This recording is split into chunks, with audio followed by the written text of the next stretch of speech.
Oke, bismillahirrahmanirrahim. Assalamualaikum warahmatullahi wabarakatuh. Kembali lagi di channel GT Pro Motovlog. Mantap. Ya, pada video kali ini mungkin sedikit cukup berbeda daripada biasanya. Karena apa? Kalau teman-teman simak, pada video kali ini aku mau nge-review satu unit sepeda motor yang mana itu bisa dibilang cukup spesial pada waktu ini. Seperti apa motornya? Daripada penasaran, langsung aja kita lihat. Ini dia unitnya.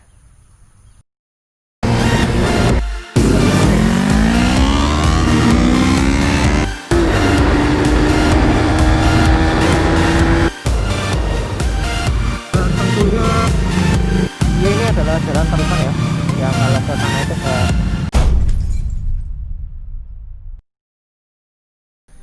Oke, bismillahirrahmanirrahim. Assalamualaikum warahmatullahi wabarakatuh. Kembali lagi di channel GT Pro Motovlog. Mantap. Ya, pada video kali ini mungkin sedikit cukup berbeda daripada biasanya. Karena apa? Kalau teman-teman simak di bagian kanan dan kiri ini suasananya cukup berbeda. Karena biasanya ketika aku buat video itu kalau nggak lagi riding, ya lagi bikin di segmen kondur atau konten dari rumah. Nah, di video kali ini cukup berbeda karena ini langsung ada di alam terbuka dan ya teman-teman bisa simak lah. Di sini cukup luas. Nah, kenapa Bang bikin videonya nggak lagi riding ataupun nggak lagi di segmen kondur? Nah, sebenarnya alasan aku bikin video di tempat kayak gini, di tempat terbuka, itu adalah karena sebenarnya video ini adalah video segmen baru di GT Pro Motovlog. Nah, untuk segmen, nama dari segmen ini aku belum tahu mau tak kasih nama apa. Yang penting segmen ini berjalan dulu aja. Nanti mungkin seiring berjalannya waktu nemu nama dan bakal tak kasih nama gitu. Nah, untuk segmen ini nanti akan dikhususkan untuk review baik itu sepeda motor ataupun part-part yang ada di motor, baik itu OEM-nya ataupun part aftermarket-nya. Nah, karena pada video kali ini kita ada di segmen untuk yang digunakan untuk mereview, maka tidak afdol apabila video ini hanya digunakan untuk menjelaskan segmen baru saja. Tentu pada video kali ini aku mau nge-review satu unit sepeda motor yang mana itu bisa dibilang cukup spesial pada waktu ini. Kenapa bisa dibilang spesial? Karena sepeda motor ini sudah di stop produksi sejak kurang lebih 16 tahun yang lalu. Nah, untuk sepeda motornya apa? Pasti kalau teman-teman umur 90-an pasti bisa mengira-ngira nih, motornya apa, lalu dari brand apa. Yang jelas motor ini adalah salah satu brand yang cukup ternama di Indonesia. Seperti apa motornya? Daripada penasaran, langsung aja kita lihat. Ini dia unitnya.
Oke teman-teman, di depan kita semua sudah ada satu unit Yamaha Viz Air tahun produksi 2005.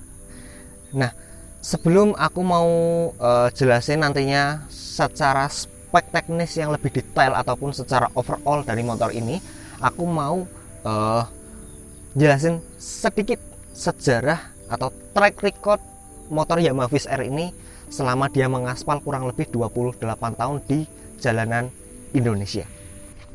Nah, Yamaha Viz Air ini pertama kali diperkenalkan di Indonesia itu tahun 80-an, yang mana pada waktu itu namanya belum Viz Air atau belum menjadi F1 ZR atau F1 ZR. Pada generasi itu atau generasi pertama, Yamaha Viz Air dikenalkan oleh Yamaha Indonesia Motor Manufactured atau YIMM itu dengan nama Yamaha Alfa.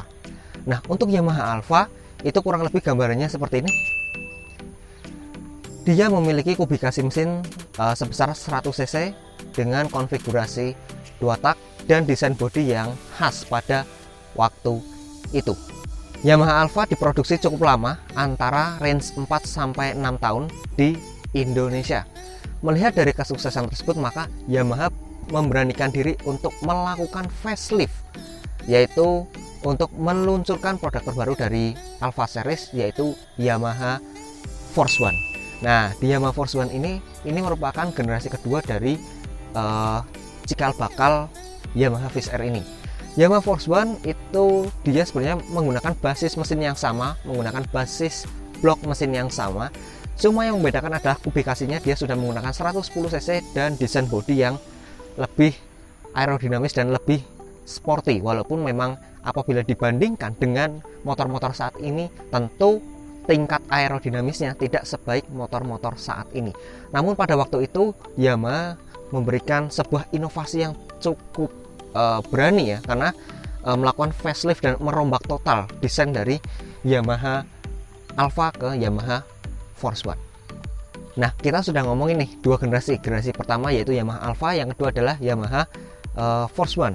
Nah, sekarang kita lanjut ke generasi yang ketiga. Generasi yang ketiga ini cukup unik karena ini merupakan juga salah satu cikal bakal nama Fish Air atau F1 ZR, yaitu di generasi ketiga Yamaha melakukan facelift lagi dengan sangat bisa dibilang sangat masif perubahannya. Nah, pada facelift ini, facelift ketiga atau bisa dibilang generasi ketiga dari Yamaha Fish Air series ini, Yamaha memberikan nama F1 Z atau bisa dibilang Force One Z, Force One generasi Z. Nah, untuk tampilan kurang lebih seperti ini. Jadi di generasi Force One Z ini dia masih mengusung desain bodi yang mirip-mirip dari pendahulunya yaitu Force One. Namun ada beberapa bagian yang lebih disempurnakan lagi atau lebih diubah lagi sedikit, terutama dari segi lampu, segi bodi, dan dari knalpot yang sudah lebih sporty daripada generasi sebelumnya. Setelah ada 3 generasi dan dijual cukup panjang, jadi dari Alfa, Force One, F1Z atau Fish itu produksinya cukup panjang. Nah, karena melihat segmen pasar yang cukup baik pada waktu itu dan cukup diminati dan diterima dan disambut oleh baik di masyarakat Indonesia, maka Yamaha memberanikan diri untuk melakukan facelift lagi. Nah, facelift ini adalah facelift terakhir, yaitu merubah dan sekaligus Yamaha meluncurkan produk generasi terakhir, yaitu produk F1 ZR atau Force One Z's Racing. Untuk Yamaha Force One Z's Racing atau Fish Air atau F1 ZR ini, dia diproduksi dari tahun kurang lebih 97 sampai dengan 2005, yang mana itu sebenarnya untuk secara desain bodi itu tidak ada yang dirubah sama sekali. Cuma bedanya yang di bagian Fish Air Sporty atau F1 ZR Sporty, dia masih menggunakan velg jari-jari dan kopling yang tidak full atau semi kopling. Nah, selain itu untuk yang versi full clutch atau versi koplingnya, dia kurang lebih sama menggunakan velg palang 3 dan mungkin yang membedakan hanyalah warna dan strippingnya saja. Nah, pada tahun 99 Yamaha mengeluarkan seri limited editionnya, yaitu yang warna kuning seperti ini. Ini bisa dibilang adalah Fish Air Millennium atau Fish Air tahun 99 dan tahun 2000-an awal. Dan ini cukup langka ya, dan cukup rare di saat-saat ini, karena untuk menemukan Fish Air dengan kondisi yang dalam tanda kutip well maintenance itu cukup susah. Misalnya ada pun juga harganya cukup mahal. Oke, itu sedikit sejarah atau sedikit track record Yamaha Fish Air ini selama kurang lebih 25 tahun dia mengaspal di jalanan Indonesia. Sekarang kita lanjut ke bagian reviewnya. Oke, yang pertama kita mulai dulu dari bagian depan ya, bagian depan. Nah, untuk bagian depan ini dia atau si Yamaha Fish Air ini masih menganut sistem pencahayaan halogen di bagian depan ini. Baik itu lampu utama, lampu jauh, ataupun lampu sen baik kanan dan kiri masih menggunakan halogen biasa atau lampu bohlam biasa. Kita sedikit turun ke bawah.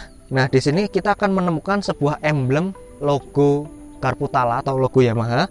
Ini adalah emblem 3D, di mana emblem ini pada waktu itu sangat emblem jenis 3D pada waktu itu sangat disukai oleh masyarakat Indonesia. Emblem ini tidak ada masalah sama sekali untuk penempatan, dan emblem ini menurut saya cukup bagus penempatannya dan desainnya pun cukup nyeni gitu, sehingga ketika dilihat itu cukup enak dan cukup kewas ya, caranya wong Jawa kewas ini. Oke, kita akan turun dulu ke bawah. Kita membahas bodi nanti ya. Kita akan sedikit turun dulu ke bawah. Nah, di sini kalau kita sedikit turun ke bawah, kita akan menemukan sebuah sistem kaki-kaki yang cukup lengkap ya di sini. Nah, pertama untuk sistem suspensi masih menggunakan teleskopik biasa untuk bagian depan. Lalu dari suspensi teleskopik tersebut, untuk melajukan motor ini dia menggunakan kaki-kaki dari NK Racing. Nah, untuk kaki-kaki dari motor Yamaha VSR ini dia masih menggunakan NK yang di build up langsung dari Jepang. Nah, tentu apabila sudah menggunakan velg racing itu sangat tidak afdol apabila pengeremannya kurang maksimal. Maka dari itu Yamaha membenamkan sistem pengereman disc brake di rem depan di motor ini. Nah, untuk disc brake, motor ini menggunakan disc brake dari merek Sunstar dengan ketebalan 3 mm. Lalu untuk kaliper, motor ini masih menggunakan kaliper bawaan Yamaha yang mana ini sangat common parts dengan Yamaha Vega R generasi pertama, Yamaha Vega ZR, Jupiter, dan Jupiter Z. Nah, sekarang kita sedikit mundur ke belakang. Nah, di sini kita akan menemukan bagian bawah ya, bagian kaki-kaki. Kita akan menemukan satu buah suspensi shockbreaker yang dipasang masih menggunakan sistem dual ya, kanan dan kiri. Dan pada generasi motor ini saya sangat suka karena desain shockbreakernya adalah chrome, dan chrome di sini tuh bukan alay ya, kesannya malah tambah manis. Lalu untuk swing arm masih menggunakan swing arm biasa, masih menggunakan bahan besi ya, belum yang aluminium, karena pada waktu itu apabila motor ini di-develop seringan mungkin, maka akan menambah cost dari motor ini. Nah, untuk bagian belakang ini masih sama. Untuk bagian kaki-kaki velg dia masih menggunakan sama seperti yang di depan, yaitu dari NK Racing. Dan untuk bagian alas dari velg ini bawaan dari pabrik, dia masih menggunakan ban angin biasa, belum ban tubeless ataupun ban RFT.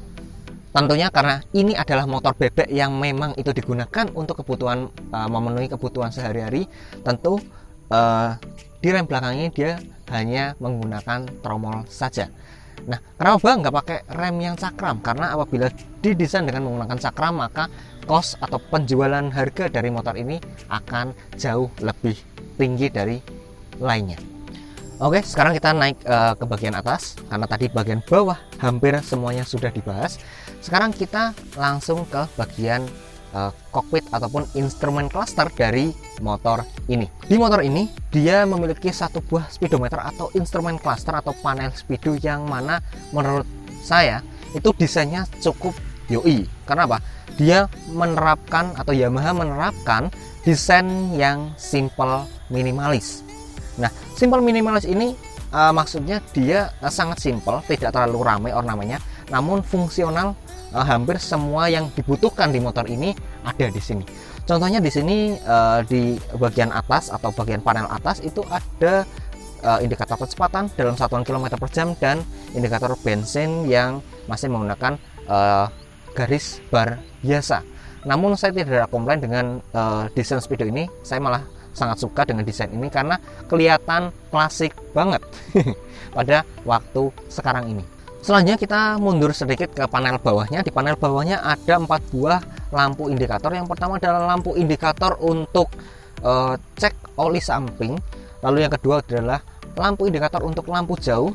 Yang ketiga adalah lampu indikator untuk gear position. Yang ketiga itu lampu gear netral. Dan yang keempat adalah lampu gear stop ketika kita sudah berada di gigi 4, karena motor ini dia menganut sistem percepatan 4 speed. Nah, pada waktu itu Yamaha juga tidak mengurangi masalah olahraga tangan. Nah, di motor ini dia di bagian panel kiri masih ada satu panel yang berisikan 4 buah tombol atau satu tuas cuk, satu tombol klakson, satu switch untuk lampu sen, dan satu switch untuk lampu jauh dan lampu dekat. Lalu untuk bagian panel sebelah kanan ini dia ada saklar untuk lampu. Jadi lampu di motor ini bisa di on dan di off kan, karena pada waktu itu regulasi untuk menyalakan lampu di siang hari itu belum terlalu digiatkan. Alasannya karena pada waktu itu angka kecelakaan belum tinggi seperti saat ini. Lalu setelah itu di bagian bawahnya lagi ada tombol untuk double starter, karena sejatinya motor ini sudah menganut electric starter atau double starter. Lalu untuk posisi mengemudi atau posisi riding ini menurut saya posisi riding yang bebek banget. Karena apa? Kaki masih nekuk ya, di sini kaki masih nekuk dan tangan itu masih bisa santai, enggak yang bungkuk banget itu enggak, dan enak. Nah, untuk posisi berkendara saya dengan tinggi 165 cm ini menurut saya sangat ergonomis ya. Jadi kaki menapak dengan baik, tangan tidak terlalu tegang ya, jadi masih bisa santai, relax, dan postur tidak terlalu membungkuk, karena sejatinya motor bebek itu diciptakan untuk motor yang digunakan sehari-hari. Nah, ini apabila digunakan untuk menempuh jarak yang jauh ataupun jarak yang dekat itu sangat tidak ada masalah, karena dari posisinya itu enak sekali dan ini bebek banget ya. Salah satu ciri motor bebek adalah kaki dia masih agak L gitu ya, agak L, nggak terlalu nekuk, nggak terlalu seperti ini, dan posisi tangan yang masih bisa santai, nggak kayak motor sport itu kan dia identik dengan seperti ini. Nah, ataupun dengan nunduk ya. Nah, di motor ini tidak seperti itu, makanya ini masih sangat enak apabila digunakan baik itu jarak dekat ataupun jarak jauh. Oke, sekarang kita lanjut ke bagian belakang. Kita buka dulu bagian belakang dari motor ini atau bagian jok dari motor ini. Nah, di bagian bawah dari jok motor ini saya tidak ada komplain sama sekali, karena jika ini dibandingkan dengan Supra GTR itu malah lebih baik ini untuk mengakomodasi untuk bagian penyimpanannya ya. Nah, di sini bagian penyimpanan dia ada dua sisi. Yang sebelah kanan itu sisi yang cukup kecil, ini bisa digunakan untuk menyimpan oli samping dengan dimasukkan ke botol seperti ini, dan bagian kanannya kita bisa menaruh atau meletakkan toolkit dan satu buah kanebo. Lalu mundur ke bagian belakang sedikit, di sini ada satu buah tabung oli samping yang ditempatkan cukup apik dan cukup bagus, kesannya cukup bagus karena semuanya mepet-mepet dan itu memberi kesan cukup rapi. Lalu kita beranjak ke depan sedikit, di sini ada satu buah tangki dengan kapasitas 3,5 liter atau 4 liter. Namun tangki ini ketika saya isi pertalite dengan kapasitas 30.000 itu sudah penuh. Jadi kurang lebih sekitar 3-4 liter dari kapasitas tangki motor ini. Oke, sekarang kita akan lanjut ke bagian belakang dulu sebelum kita bahas bodi dan mesinnya.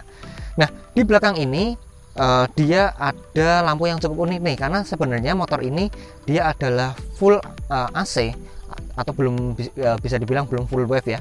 Nah, jika diperhatikan pada motor ini itu memiliki dua panel lampu di lampu belakangnya. Pada panel pertama atau panel yang bawah itu dia menganut sistem halogen atau lampu bohlam semua, baik itu lampu rem, lampu sen kanan, lampu sen kiri itu masih menggunakan bohlam biasa. Nah, yang unik adalah di panel kedua. Di panel kedua ini atau di lampu bezel ini, di bawah bezel ini ada satu buah lampu yang cukup unik, karena sejatinya motor ini dia menganut sistem kelistrikan full AC ya, masih full AC. Dan di sini diterapkan lampu pengereman, ini sebenarnya lampu rem namun full LED, dan ini sangat keren desainnya.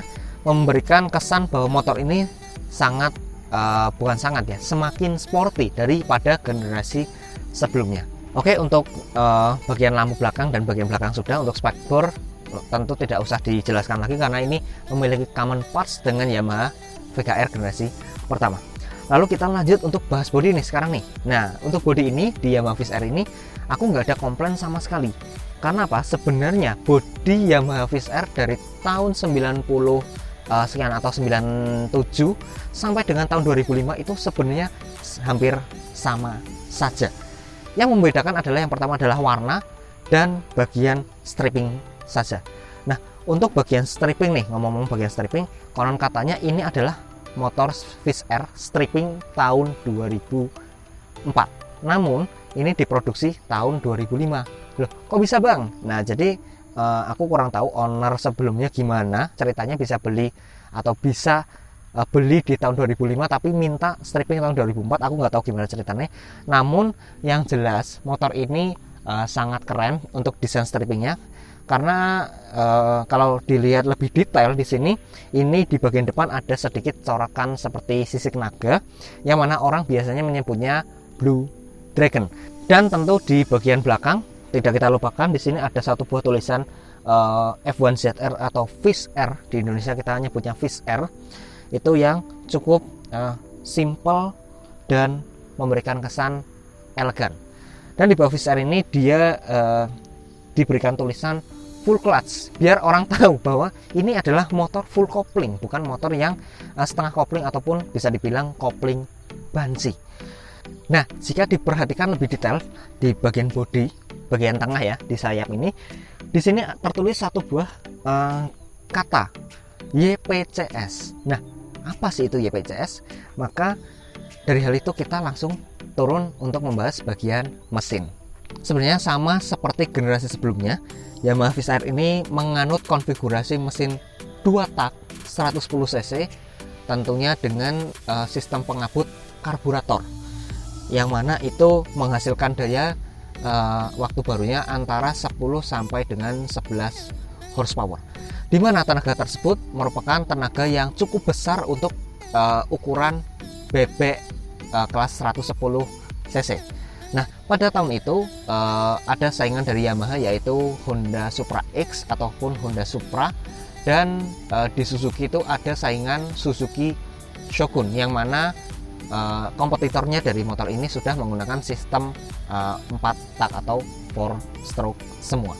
Untuk mesin seperti tadi ya, 2 tak 110 cc menghasilkan tenaga 11 HP waktu barunya, dan sekarang mungkin sudah berkurang tinggal mungkin 9 ataupun 8 HP mungkin. Nah, mungkin pada motor ini dari 11 HP waktu barunya itu hanya berkurang 1 HP. Kenapa bisa dibilang demikian? Karena yang saya rasakan dari motor ini, karena sebenarnya motor ini sudah saya tes beberapa waktu yang lalu, itu tarikannya masih yoi sekali dan tidak perlu diragukan karena ini adalah mesin 2 tak.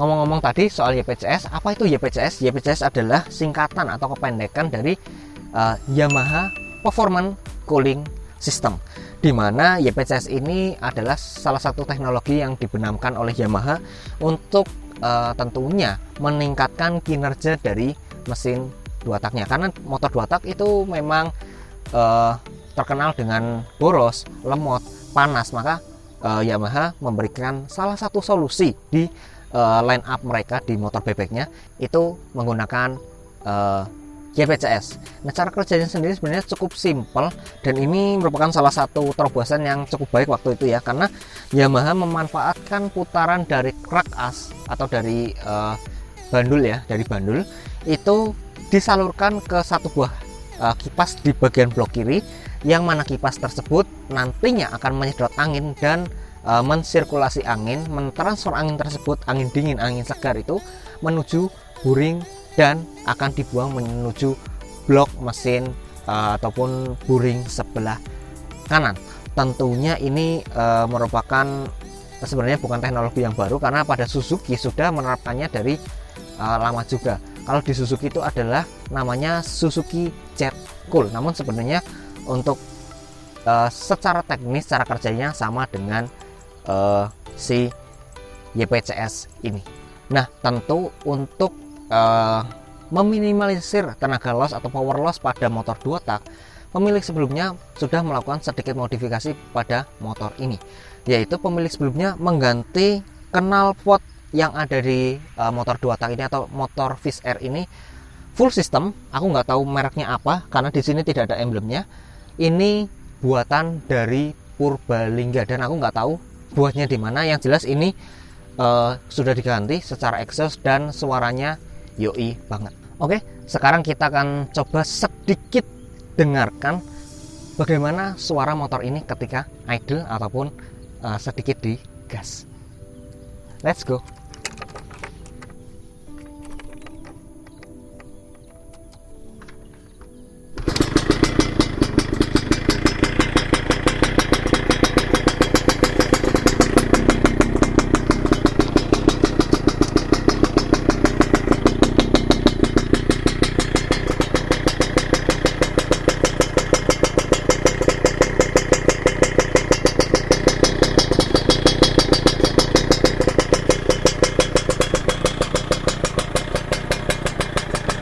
Ya, untuk suara kurang lebih seperti ini ya, sangat enak untuk didengarkan. Ya, kita gas sedikit-sedikit.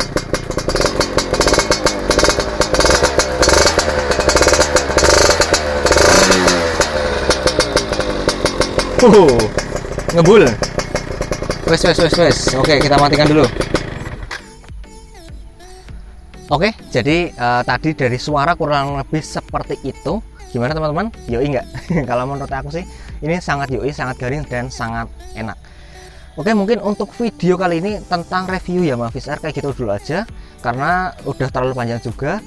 Nantinya untuk bagian test ride dari motor ini bakal tak buat di video selanjutnya. Yes, untuk video kali ini mungkin kayak gitu dulu aja. Terima kasih sudah nonton. Jangan lupa di like teman-teman suka video motovlog seperti ini, di komen aja di bawah dan di subscribe ke channel GT Pro Motovlog apabila teman-teman belum. Support terus channel ini agar selalu bisa dapat dan terus membagikan informasi buat teman-teman semua. Akhir kata, sampai jumpa di vlog atau video selanjutnya. Bye bye. See you.